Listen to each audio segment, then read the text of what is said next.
அனைவருக்கும் வணக்கம். பொதுவாக மானுட பிறவியில் ஜனனம் ஆகிட்டோம். எல்லாருக்கும் தேவைன்றதுனா அத்தியாவசிய தேவை. உடுக்க உடையும், உண்ண உணவும், படுக்க இடமும். அப்போ நல்ல சாப்பாடை சாப்பிடுவோமா, கடன் இல்லா வாழ்க்கை வாழ்வோமா, ஒரு வீடு கட்டுவோமா, வீடு மனை வாங்குவோமான்ற எண்ணங்கள் எல்லாருக்குமே இருக்கும். ஸோ இதுக்கு என்ன மாதிரி புரிஞ்சுக்கலாம்? 4க்கு அதிபதி ஆட்சியாக தான் இருக்கணும், உச்சமாக தான் இருக்கணும்லாம் அவசியம் கிடையாது சார். எந்த ஜாதகமாக இருந்தாலும் 4க்கு அதிபதி நல்லா இருக்கணும் அப்படின்ற பாயிண்ட்டை தாண்டி ஒரு விஷயம் என்ன இருக்குன்னு கேட்டிங்கன்னா, உங்கள் ஜாதகத்தில் செவ்வாய் நல்லா இருக்கணும்.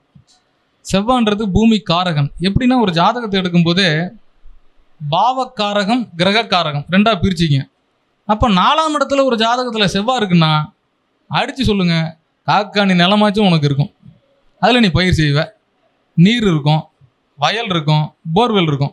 4ஆம் இடத்துல சந்திரன் இருந்தால் திக்பலம், சுக்கிரன் இருந்தால் திக்பலம், 10ஆம் இடத்துல செவ்வாய் இருந்தால் திக்பலம்.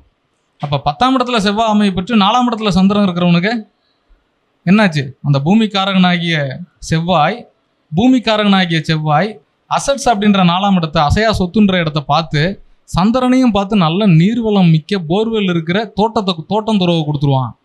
இப்போ ஒரு ஜாதகத்தில் பூமி யோகம் இருக்கணும்னா செவ்வாய் நல்லா இருக்கணும். ஆட்சி உச்சம், மூலத்திரிகோணம் போன்ற பல்வேறு காரணிகளில் 4ஆம் அதிபதி கூடுதலாக செவ்வாய் சேர்க்கை, 4ஆம் அதிபதி சாரத்தில் செவ்வாய் பலம் பெற்று அமர்வது, 4ஆம் அதிபதி செவ்வாயின் சாரத்தை பெற்று அமர்வது, இது போன்ற பல்வேறு நிலைகள் அப்படின்றது அந்த ஜாதகரை மிகப்பெரிய இடத்துக்கு கொண்டு போய் வச்சிரும் பூமி விஷயத்தில் மட்டும். இப்போ உதாரணத்துக்கு இதை நம்ம எப்படி காலபுருஷ தத்துவ ரீதியாக புரிஞ்சிக்கலாம் அப்படின்னா, சிம்பிளாக சொல்கிறேன் பாருங்க. ரிஷபம் அப்படின்ற இடத்துல மிருகசீரிஷம் இருக்கு. கன்னி அப்படின்ற இடத்துல சித்திரை இருக்கு. மகரம் அப்படின்ற இடத்துல அவிட்டம் இருக்கு. இந்த 3 பாவமும் நிலராசி சார். அப்போ இந்த பாவங்களில் செவ்வாய் இருக்கிறது நல்லது இல்லையா? அங்கே நட்சத்திரம் இருக்குது, அங்கே அது இருந்தால் நல்லது. ஆனால் அங்கே சுக்கிரன் வீடு பகையாக சமமாக, இதில் வேதகன், பாசகன், போதகன், காரகன் பல்வேறு நிலைகள் இருக்குது. நாம் இதை எப்படி புரிஞ்சுக்கணும் அப்படின்னா, இந்த செவ்வாயின் பலத்தை எப்படி நிர்ணயம் செய்ய வேண்டும் என்பதை அடிப்படையிலேயே புரிந்து கொண்டால் சரியாக இருக்கும். இப்போ ஒரு ஜாதகத்தில் 4ஆம் மனை எப்படி இருக்குது அப்படின்னு பார்க்குறத தாண்டி செவ்வாய் எப்படி இருக்காருன்னு பார்க்கணும். 4ஆம் இடத்துல ஒரு கிரகம் பலம் பெற்று இருக்கு, 4ஆம் அதிபதி பலம் பெற்று இருக்கார், செவ்வாய் நீசமாக இருக்கார் சார்.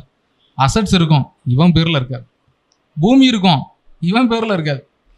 அப்போ செவ்வாய்ன்ற கிரகம் நல்லா இருக்கணும் அப்படின்றது ரொம்ப அத்தியாவசியமான விஷயம். செவ்வாயினுடைய உயிர்காரங்க என்னது? சகோதரன்.